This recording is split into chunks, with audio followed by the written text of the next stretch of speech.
어,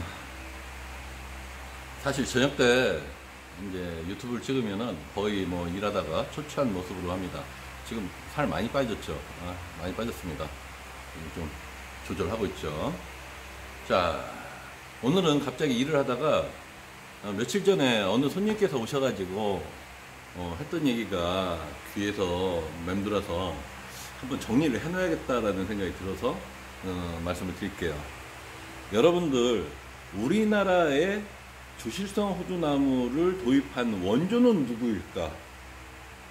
원조는 누구일까? 혹시 궁금하세요?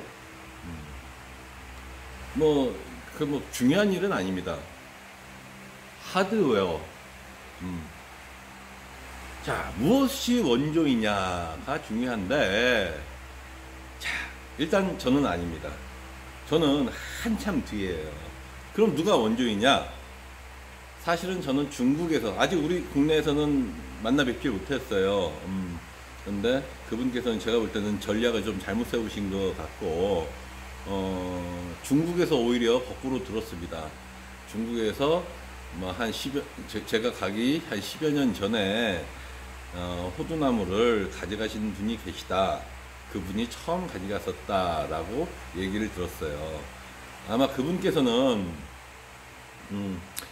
저 호두나무를, 이제 주실성 호두나무를 중국에서 일찌감치 보시고서 그 호두나무를 가져와 오셔가지고 여러 가지 노력을 했다는 얘기를 전언으로 들었습니다.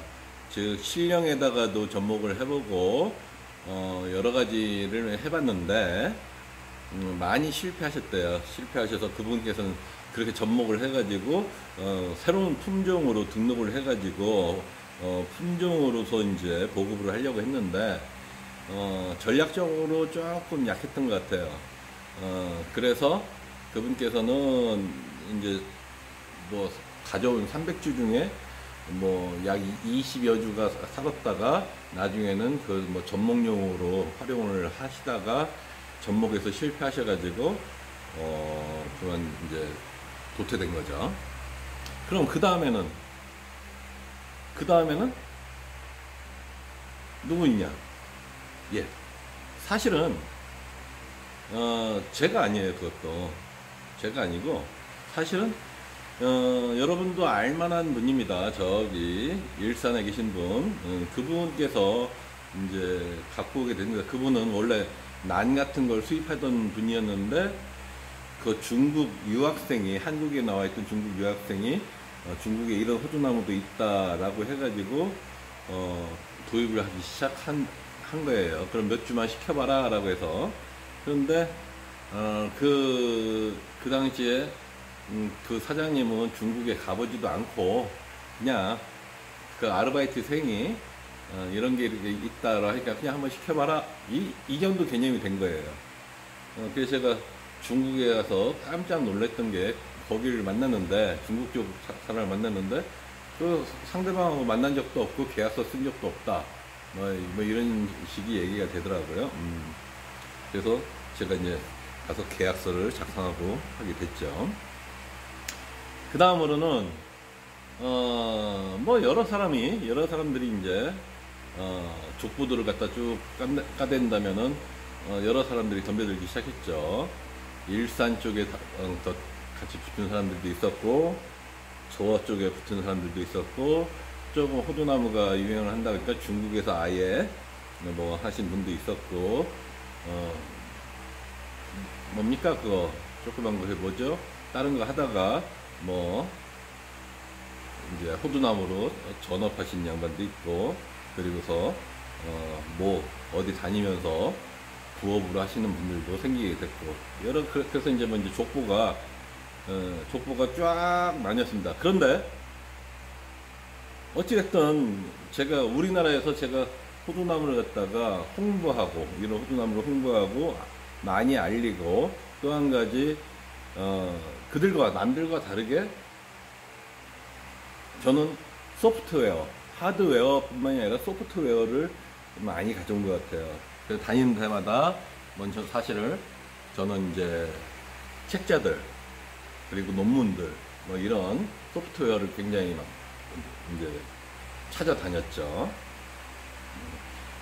그게 좀 장점이 됐어요. 사실은 굉장히 큰 장점이 됐습니다. 즉 다른 분들은 그 중국 사람들이 그렇다 하더라라고 하면 무조건 믿고 갖고 올 수 있는 상황밖에 안 됐는데, 저는 그 논문과 이제 이런 책자들을 보면 무엇에 대해서 이제 설명이 되어 있거든요.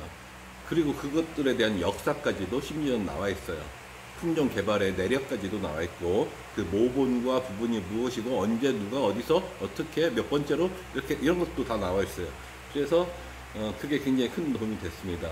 즉 저는 제가 우리나라에 호두나무를 들여온 원조가 아니라 호두나무 재배법을 가지고 들어온 원조가 되겠죠. 그래서 지금은 뭐 여러분들이 결국 호두나무를 하시다 보면은